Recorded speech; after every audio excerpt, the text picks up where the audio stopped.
नमस्कार दोस्तों, मैं अर्जुन गोस्वामी एक बार पुनः आपका हार्दिक स्वागत करता हूं।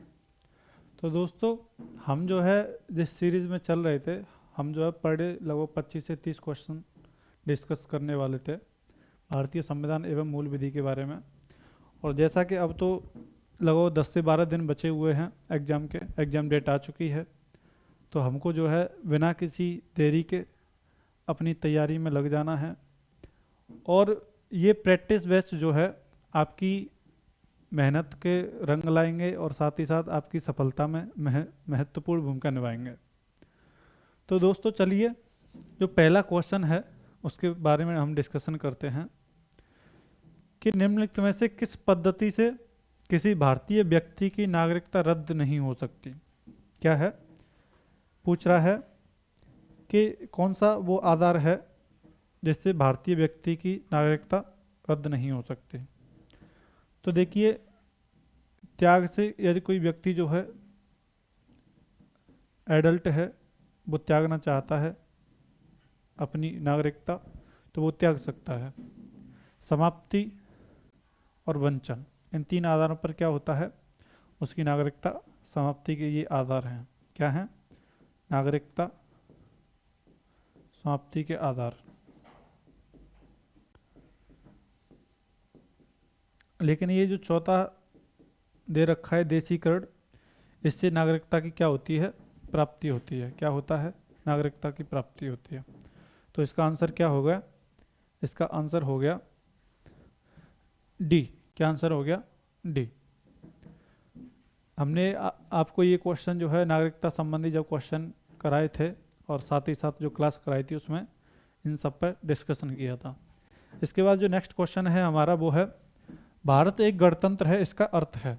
तो देखिए, गणतंत्र के बारे में जब हम बात कर रहे थे तो प्रस्तावना से पहले या प्रस्तावना में भी हमने बात की थी कि गणतांत्रिक देश है हमारा। तो गणतंत्र का मतलब होता है कि उसका जो हेड होता है वो क्या होता है, इलेक्टेड होता है, वंशानुगत नहीं होता। तो सभी मामलों में अंतिम अधिकार जो है वो जनता के पास होता है, ऐसा हमने नहीं कहा। दूसरा है, भारत में संसदीय शासन नहीं है। भारत में संसदीय शासन नहीं है, ऐसी कोई बात नहीं है। दूसरा है, तीसरा है, भारत में वंशानुगत शासन नहीं है। तो इसका आंसर क्या हो गया, भारत में वंशानुगत शासन नहीं है, इसका मतलब इलेक्टेड शासन है, निर्वाचित होता है जिसका हेड। तो ये क्या हो गया, इसका आंसर सी। इसके बाद जो नेक्स्ट क्वेश्चन है हमारा, नेक्स्ट वो है, संविधान में हमारे राष्ट्र का उल्लेख किन नामों से किया गया है। ये जब मैं यूनियन एंड इट्स टेरिटरी यानी कि भारतीय संविधान का पार्ट फर्स्ट पढ़ा रहा था, तो आर्टिकल फर्स्ट जो है वो कहता है India shall be union of states, यानी कि इंडिया दैट इज भारत। यानी कि उसमें दो शब्द कहे गए हैं, एक तो कहा गया है इंडिया और एक कहा गया है भारत। क्या कहा गया है, इंडिया एंड भारत। तो दो शब्द नाम लिए गए हैं, India that is Bharat shall be a union of states. India अर्थात भारत, तो यानी कि भारत और इंडिया की बात की गई है, ठीक है। तो इसका पहला आंसर हो जाएगा, क्या हो जाएगा, पहला आंसर। ये हिंदुस्तान वाला गलत है, क्योंकि हिंदुस्तान जैसी कोई परिकल्पना नहीं है, और केवल भारत नहीं कहा गया है। कौन कौन से कहे गए, इंडिया और भारत। नेक्स्ट जो क्वेश्चन है वो है, किस वर्ष में शब्द समाजवाद, धर्मनिरपेक्षता और अखंडता, ये तीन शब्द हैं। क्या है, तीन शब्द, समाजवाद, धर्मनिरपेक्षता और अखंडता, संविधान की प्रस्तावना शामिल किए गए। देखिए, ये यूपीएसआई परीक्षा में आया हुआ क्वेश्चन है। तो मैंने आपको बताया था कि 42 अमेंडमेंट के द्वारा ये शब्द प्रस्तावना में जोड़े गए थे, और एकमात्र अमेंडमेंट हुआ है अभी तक प्रस्तावना में 1976 में। कब, 1976 में। तो इसका आंसर क्या हो जाएगा, डी। क्या हो जाएगा, डी। इसके बाद जो नेक्स्ट क्वेश्चन है हमारा, जो नेक्स्ट क्वेश्चन है हमारा वो है, मौलिक अधिकार ऑप्शन दे रखे हैं, कभी भी निलंबित नहीं किए जा सकते। तो ये गलत है, निलंबित किए जा सकते हैं जैसे ही राष्ट्रीय आपातकाल लागू होता है। राष्ट्रीय आपातकाल लागू होता है, आर्टिकल 359 और आर्टिकल 358 ये निलंबित से ही संबंधित हैं, ठीक है। तो निलंबित नहीं किए जा सकते, कौन निलंबित करता है ये भी बता दूं आपको, राष्ट्रपति द्वारा निलंबित किए जाते हैं, ठीक है, ओके। दूसरा है, प्रधानमंत्री के निर्देशों से निलंबित हो सकते हैं, ये क्या है, गलत है। राष्ट्रपति की इच्छा पर निलंबित हो सकते हैं, ये भी गलत है। राष्ट्रपति निलंबित कर सकता है, राष्ट्रपति निलंबित कर सकता है, परंतु कब? आपातकालीन स्थितियां हों तभी। तो इसका आंसर क्या होगा? आपातकालीन स्थिति में निलंबित किए जा सकते हैं। तो ये क्या है? डी आंसर है इसका। क्या है? डी आंसर है। इसके बाद जो नेक्स्ट क्वेश्चन है वो है भारत के नागरिकों के मौलिक अधिकारों के संदर्भ में निम्नलिखित में से कौन सा सही है। इसमें पूछा गया है कि जो भारत के मौलिक अधिकार हैं उसके बारे में कौन सा कथन सही है। तो पहला जो है वो है अस्पृश्यता एक अपराध है, यानी कि जो छुआछूत है वो अपराध है और ऐसा आचरण करने वाले को कानून सजा मिल सकती है। तो ये हमने आपको बताया था आर्टिकल 17 में, और इसके संदर्भ में दो कानून भी बने थे 1955 में, और उसमें 1976 में क्या हुआ था? संशोधन हुआ था, और उसका नाम क्या रख दिया था?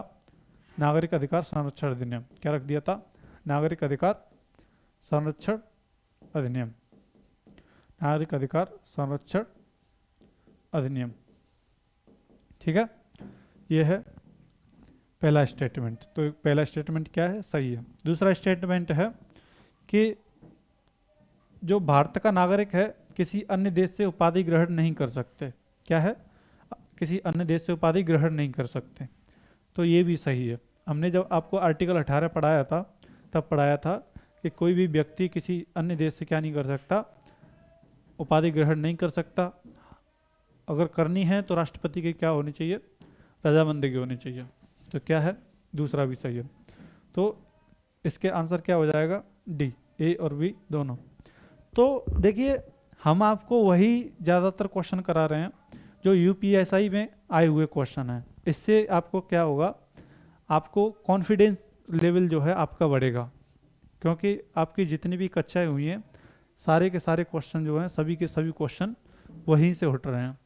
इसके बाद जो नेक्स्ट क्वेश्चन है हमारा कि किसके बिना मौलिक अधिकारों का कोई मूल्य नहीं है। आपको आर्टिकल दिए हुए हैं 4 और पूछा गया है कि किस आर्टिकल के बिना जो है मौलिक अधिकारों का कोई मूल्य नहीं है।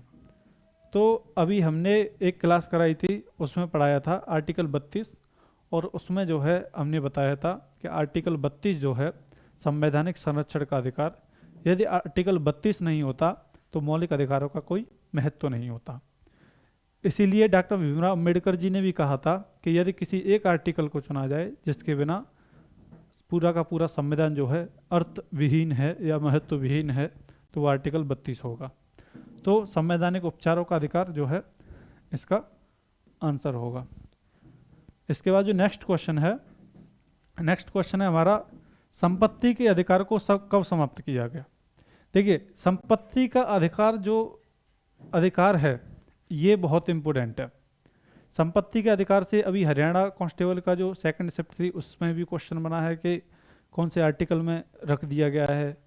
तो देखिए इसको मैंने अच्छे से डिस्क्राइब भी किया है कि 44वें संविधान संशोधन द्वारा 1978 में जो है क्या कर दिया गया है? 300 क में रख दिया गया है, और अभी ये क्या है? 300 क में रख दिया गया है, और अभी क्या है? विधिक अधिकार है। क्या है? विधिक अधिकार है। विधिक अधिकार, विधिक अधिकार है। तो इसमें कहा गया है कि संपत्ति के मौलिक अधिकारों को कब समाप्त किया गया? तो 44वें संविधान संशोधन 1978 द्वारा। तो 1978 में संविधान के 44वें संविधान संशोधन, तो इसका आंसर तो पहला ही हो गया।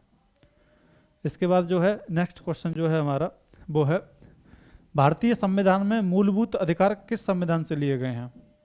तो ये तो जब हम विशेषताओं की बात कर रहे थे मौलिक अधिकारों की तभी हमने आपको बताया था कि जो मौलिक अधिकार हैं वो कहाँ से लिए गए हैं? अमेरिका से लिए गए हैं। कहाँ से लिए गए हैं? अमेरिका से। तो इसका आंसर क्या हो जाएगा?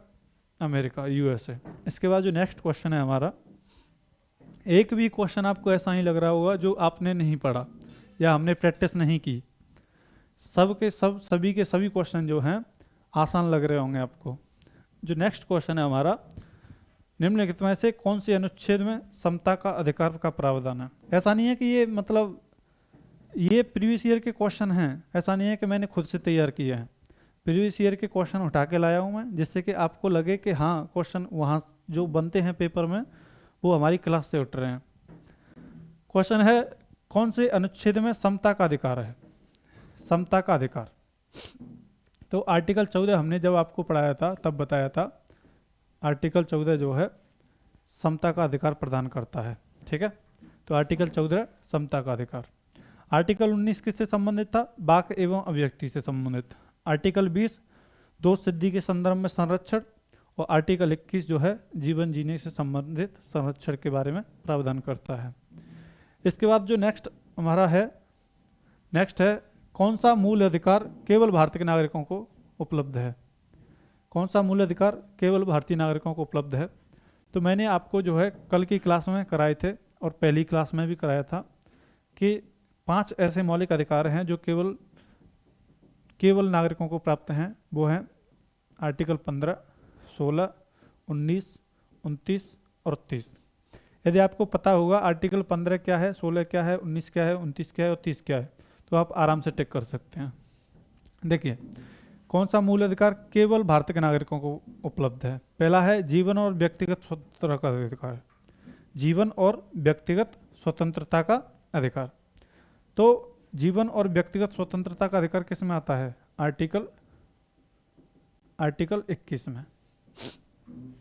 दूसरा है धर्म की स्वतंत्रता का अधिकार। ये किस में आता है? आर्टिकल 25 से लेकर 28। क्या है? 25 से लेकर 28 में क्या आता है? धर्म की स्वतंत्रता का अधिकार। मेन रूप से आर्टिकल 25। विधि के समक्ष समता का अधिकार, तो ये क्या है? आर्टिकल 14। क्या है? आर्टिकल 14। और लास्ट है अभिव्यक्ति की स्वतंत्रता का अधिकार। ये क्या है? आर्टिकल 19। तो देखिए इनमें से केवल आर्टिकल 19 जो है यहाँ पे मैच कर रहा है, तो यानी कि आर्टिकल 19 जो है कह सकते हैं हम क्या है? केवल नागरिकों को उपलब्ध है। इसका आंसर क्या हो जाएगा फिर? आंसर हो जाएगा डी, अभिव्यक्ति की स्वतंत्रता का अधिकार जो है केवल भारत के नागरिकों को उपलब्ध है। नेक्स्ट क्वेश्चन जो है वो है कि निम्नलिखित विकल्पों में से किस अधिकार को संविधान के किसी अनुच्छेद के साथ गलत तरीके से जोड़ा गया है?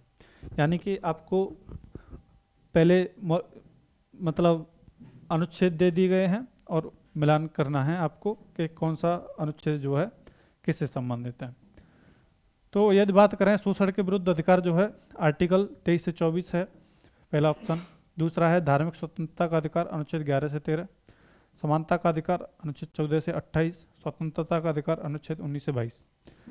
तो देखिए ये सही है, आर्टिकल 23 से 24 शोषण के विरुद्ध अधिकार है। धार्मिक स्वतंत्रता का अधिकार जो है वो 11 से 13 नहीं है। धार्मिक स्वतंत्रता का अधिकार है आर्टिकल 25 से 28। क्या है? आर्टिकल 25 से 28। तीसरा है समानता का अधिकार, यहाँ पर 28 नहीं 18 होगा। समानता का अधिकार 14 से 18 और स्वतंत्रता का अधिकार 19 से 22। तो इसका आंसर क्या हो गया? बी जो है गलत तरीके से जुड़ा हुआ है। इसके बाद जो नेक्स्ट क्वेश्चन है हमारा, नेक्स्ट क्वेश्चन जो है हमारा वो है कि कौन से या सा भारत में एक व्यक्ति के अधिकारों के बारे में सही है? भारत में एक व्यक्ति के बारे में, व्यक्ति को जो अधिकार मिले हुए हैं उससे संबंधित क्वेश्चन है। यदि किसी मौलिक अधिकार का उल्लंघन होता है तो संविधान कहता है कि पीड़ित व्यक्ति उच्च न्यायालय या सर्वोच्च न्यायालय में जा सकता है। तो ये सही है। यदि किसी व्यक्ति के मौलिक अधिकारों का उल्लंघन होता है तो वो व्यक्ति जो है या तो सुप्रीम कोर्ट या हाई कोर्ट जा सकता है। तो ये क्या हो गया? स्टेटमेंट सही है। यदि किसी व्यक्ति के कानूनी अधिकार का उल्लंघन होता है तो वह एक सामान्य न्यायालय में जा सकता है। देखिए एक प्रोसीजर होता है कि यदि आपके मौलिक अधिकारों का उल्लंघन नहीं हुआ है तो आपको एक प्रोसीजर फॉलो करना पड़ता है कि पहले आप अधीनस्थ न्यायालय में जाएंगे, उसके बाद जो है हाई कोर्ट जाएंगे, उसके बाद सुप्रीम कोर्ट जाएंगे। लेकिन मौलिक अधिकारों में यदि उल्लंघन होता है तो आप या तो सीधे सुप्रीम कोर्ट जा सकते हैं या सीधे हाई कोर्ट जा सकते हैं। तो ये क्या है? सही है। क्या है? तो दोनों क्या हो गए? पी और क्यू दोनों सही हो गए। ये क्वेश्चन जो है यूपीएसआई में बना है। इसके बाद जो नेक्स्ट क्वेश्चन है हमारा, नेक्स्ट क्वेश्चन जो है हमारा वो है कि सूचना का अधिकार अधिनियम। देखिए यहाँ से अब मूल विधि स्टार्ट हो गई। क्या स्टार्ट हो गई? मूल विधि,